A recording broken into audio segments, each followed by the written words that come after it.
Hey guys, we're heading to our 26-week growth scan at the Women's and Children's Hospital.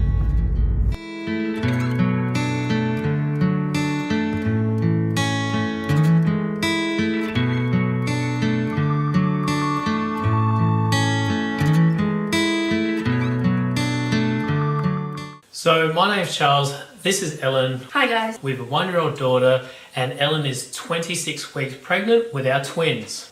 So guys, we just got back from our 26-week growth scan and the scan today was actually quite quick. Normally when we have a growth scan, we're in there for about 45 minutes, an hour-ish. Today's scan only took about 15-20 minutes.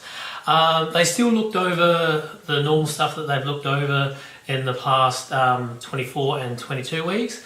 Couple of things that were different about this scan though. The sonographer was able to give us a 3D ultrasound photo of twin B. Unfortunately twin A was face down, so they couldn't do a good 3D ultrasound photo for twin A, but we got one of twin B. And they're identical, so pretty much the same. Same, just duplicate it. Yeah. Something else that was also interesting, the sonographer did a different type of scan.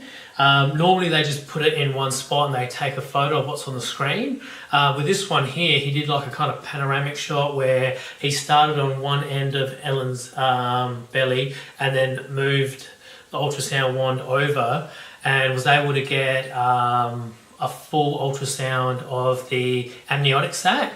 So that's all the fluid and first twin A, then twin B, which was very interesting because, you know, we've been to 10, 12 scans now and I hadn't seen anything like that and I was just like, yeah, that was really interesting. We mentioned to the midwife and to the doctor that, you know, it was really quick and we were a bit like concerned by that, but they straight away knew the sonographer that we had seen, and it turns out he's the head sonographer, so I guess he just knows how to use the machines and how to get things done a little bit quicker. They were saying that if it was quick, then that's good. It means that they weren't concerned with anything. Yeah, that was a little bit more comforting afterwards when we went to MFN to hear that, because we were like, oh no, like it was just so quick, like has this sonographer rushed over it and not looked at what he was supposed to look at? Yeah. So after the scan, we went straight to MFM and we spoke to one of the midwives again and we're just going over a few things. And then we saw the doctor. The doctor went over all of our results and everything's going very well. So apart from obviously twin B's heart defect, the babies are growing fantastic. So at the moment with weight, so we wanted them to be about 900 grams. Twin A is 960 grams and twin B is 930 grams. Now with a variance of 30 grams, that is very, very close in the margin of how they're growing. So that's fantastic because obviously that's one of the main things that they're looking at with these growth scans.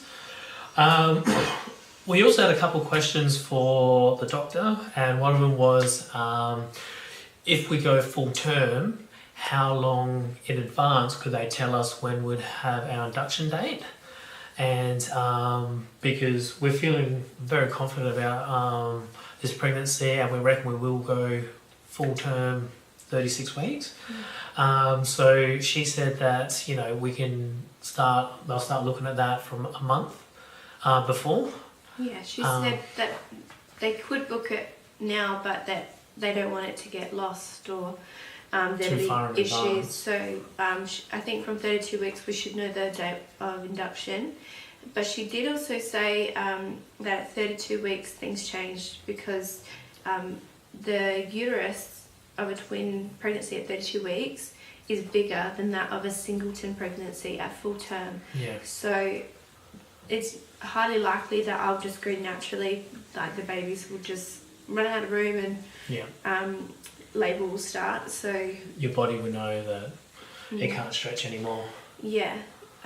She just said, you know, we can plan it, but anything can change. But also, even though the babies have no signs of twin-to-twin transfusion or any other issues at this point, it's later in the pregnancy that things happen really quickly, and so we have to be prepared that we might have to be induced or have a C-section because something's going on with the twins. But I think we're both feeling really confident. Yeah. I mean, like, good pregnancy. All the scans and every time we meet up with the doctors and have a look at those results, it's always been very good news. The babies are at the weight that we want them to be, and they're growing at similar rates. So at this stage, everything's positive, everything's all good. So the scan did show that both babies are still head down. They were at last scan. We asked the doctor if that's likely to stay that way, and she said it's. She doesn't think that the babies will move. She said twin A definitely isn't going to move at this point. Twin B has a little bit more room to play, so could possibly turn, but it doesn't matter for a natural labour as long as twin A is head down. Yeah, so more than likely both babies will stay head down, and that's what we prefer. That would be best case scenario for the positioning of the babies going into labour.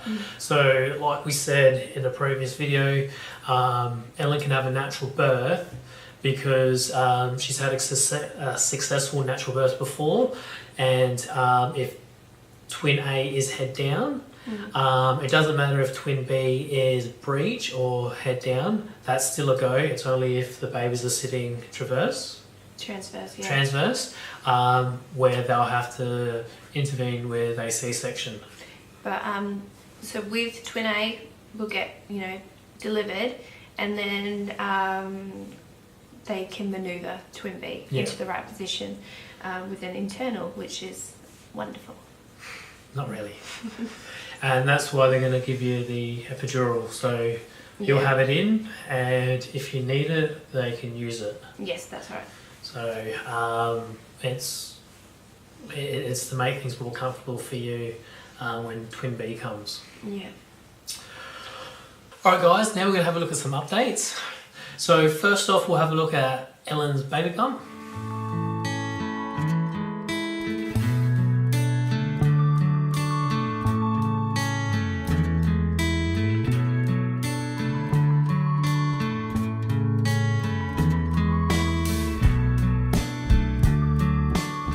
From there, we'll have a look at the ultrasound photos.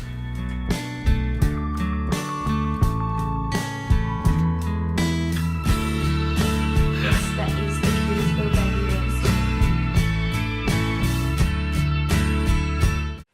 And what's going on with Emily at the moment? So, nothing really too much going on. She's gotten over her little bout of illness, and she's tearing around at 100 miles an hour.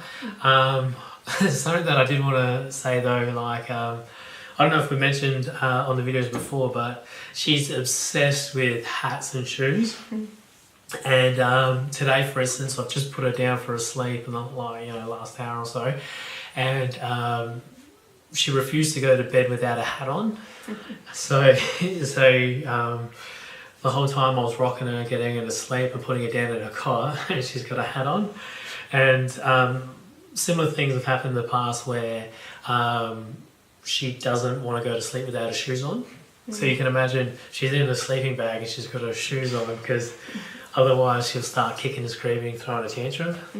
So I don't know where the obsession with shoes and hats and accessories have come from, but I guess every child's different. Everyone has their sort of comfort toys and little things like that. So she doesn't she's not very possessive with any of her toys, but her shoes and her hats.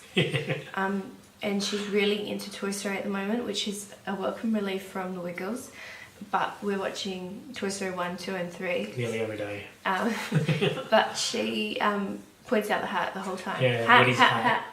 Yeah, there's a hat there. Saying that, Ellen picked her up from childcare the other day, and she had someone else's hat on, and Ellen only noticed after she picked her up and gave her a kiss and thought, hang on, this isn't your hat.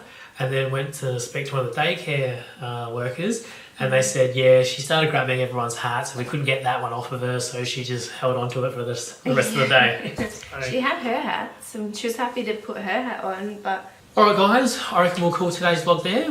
So if you're pregnant with twins, have twins, interested to see what we have going on, or if you have a heart kid, thanks for watching. Look out for the next videos. Best way to do that is to subscribe and hit that notification bell, so that way anytime we upload, you'll be able to get notification that there's a new video out. And thanks for watching.